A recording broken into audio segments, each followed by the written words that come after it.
Bonjour et bienvenue dans votre magazine d'actualité en Saintonge.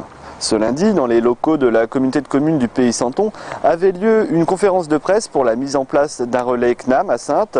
Le Conservatoire national des arts et métiers proposera aux différentes structures partenaires de l'emploi en Pays Santon et aux actifs des solutions de formation continue pour l'obtention de titres ou diplômes homologués de niveau Bac+2 à Bac+8, en favorisant la promotion sociale dans le cadre de ces formations ou par validation des acquis d'expérience. La mission de service public du CNAM, c'est d'accompagner l'évolution professionnelle des actifs. Alors les actifs, c'est les salariés, mais aussi des personnes en recherche d'emploi.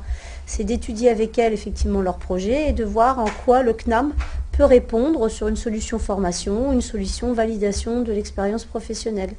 Sachant que l'on est donc un organisme de l'enseignement supérieur et de la recherche, donc ça veut dire qu'on fait des formations post-bac, donc on a le niveau bac en venant au CNAM, donc on a 3 ans, 4 ans d'expérience professionnelle et finalement on a envie de poursuivre, se spécialiser ou se reconvertir ou approfondir et on vient au CNAM. L'activité économique de la région Poitou-Charentes est partout, c'est-à-dire que vous avez effectivement bien évidemment des concentrations un peu plus forte sur Angoulême, Niort, La Rochelle, Poitiers, mais vous avez un axe qui est l'axe Arc-Atlantique avec au milieu Saintes, et que pour se faire connaître, rien de mieux que la proximité et du service in situ. On s'attachera à ce que ça puisse être facile pour vous, facile d'accès pour nos concitoyens auprès de vous donc, et auprès des autres de vos partenaires éducatifs dans l'affaire. Venir se former au CNAM, c'est rencontrer d'autres personnes, c'est s'ouvrir au monde tout simplement. Le CNAM est accessible par le site internet www.cnam-poitou-charentes.fr, première source d'information. Deuxième source, téléphoner au CNAM en disant voilà mon projet, je ne sais pas trop, est-ce que je peux rencontrer quelqu'un, au 0820 20 26 26. Et puis surtout sur Saintes, une permanence le 3e mercredi du mois dans le hall d'entrée du service économique de la communauté de communes, donc avenue de Tombouctou. Les deuxièmes dimanches de chaque mois, à la boutique de l'abbaye aux Dames, ont lieu des apéros un peu particuliers. Il s'agit d'apéros découvertes. Le principe est simple, faire découvrir pendant 1 heure un artiste, un instrument, un savoir-faire avant de discuter autour d'un verre.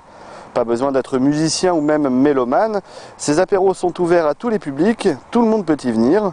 Ce mois-ci, Catherine Senior, musicienne et professeure d'instruments à cordes, est venue faire découvrir ses instruments de prédilection. Le thème était la famille des cordes, de l'arrière-grand-père à la mère adoptive. Violon, violoncelle, vielle, rebec et leurs différentes sonorités ont séduit le public. Prochaine apéro découverte le 8 avril à 11 h. Pour plus de renseignements, www.abbayedames.org. Alors le meilleur bois pour les archers, c'est du pernambouc. C'est un bois. Ça se veut être un temps très convivial, décontracté. Qui ne soit pas justement sacralisé comme peut l'être un concert. Donc on peut rentrer, on peut sortir, on va commencer à faire ça de façon régulière. Donc c'est le 2e dimanche de chaque mois. Donc ça démarre à 11 h et puis voilà, ça dure 1 heure, une prise de parole d'un artiste ou encore d'un restaurateur ou d'un réparateur ou d'un fabricant d'instruments, je ne sais pas encore. Enfin, voilà, on va essayer de varier les plaisirs et cette personne est là pour échanger sur sa pratique et souvent ce sont des gens passionnés et donc transmettre aussi cette passion autour des instruments. Alors il y a une montée en puissance, il y a de plus en plus de monde, on retrouve des habitués, ça y est, l'habitude se crée. Certaines personnes que j'ai déjà vues plusieurs fois. Et puis, ce qui est bien aussi, c'est qu'il y a des nouveaux à chaque fois. Donc voilà, on espère créer une sorte de club, là, de personnes, de petits réseaux qui s'intéressent non seulement à la musique, mais qui aussi cherchent une activité entre guillemets intelligente du dimanche matin. Et puis voilà, on boit un coup, c'est l'apéro, quoi. C'est dimanche.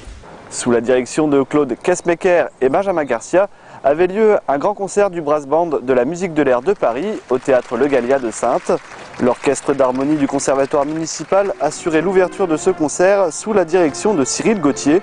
Les mélomanes ont pu apprécier tout le talent de cette formation, ambassadrice tout en rythme de l'armée de l'air en France et à l'étranger, sur des compositions allant de Gustav Holst à Philippe Spark. Une belle surprise attendait les spectateurs venus nombreux en fin de concert.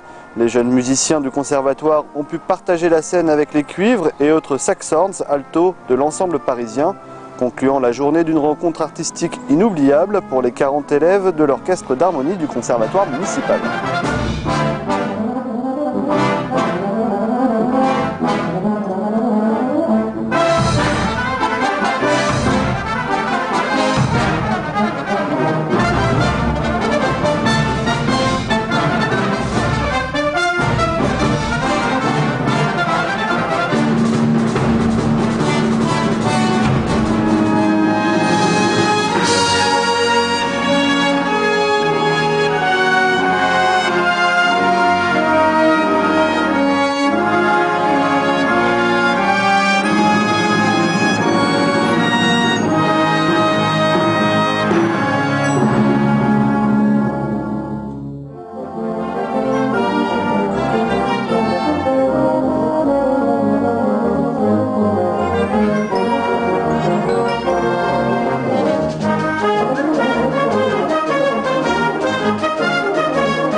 Du sport maintenant avec la 74e édition de la course Bordeaux-Saintes qui avait lieu dimanche.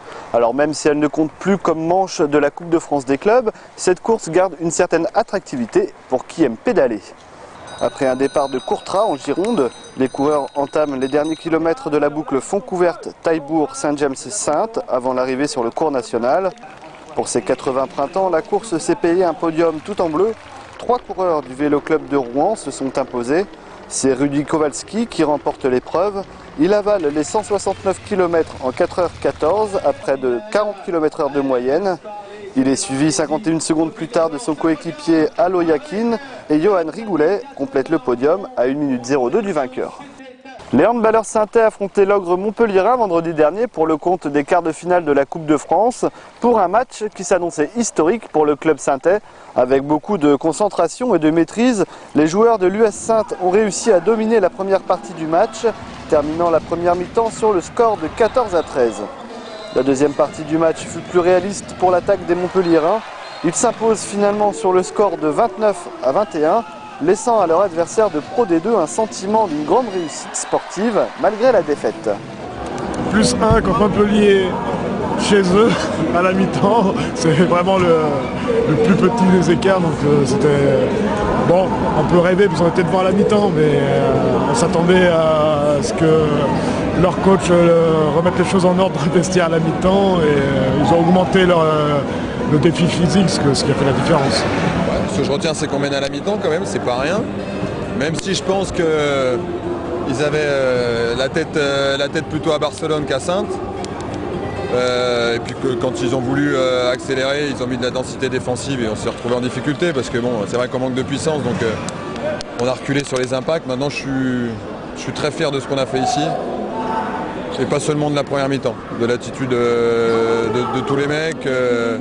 Voilà, tout le monde a participé au match, on voulait sortir la tête haute. Je crois qu'on peut être vraiment fier de ce qu'on a fait et sortir en ayant l'impression d'avoir fait un beau parcours et une belle despedida.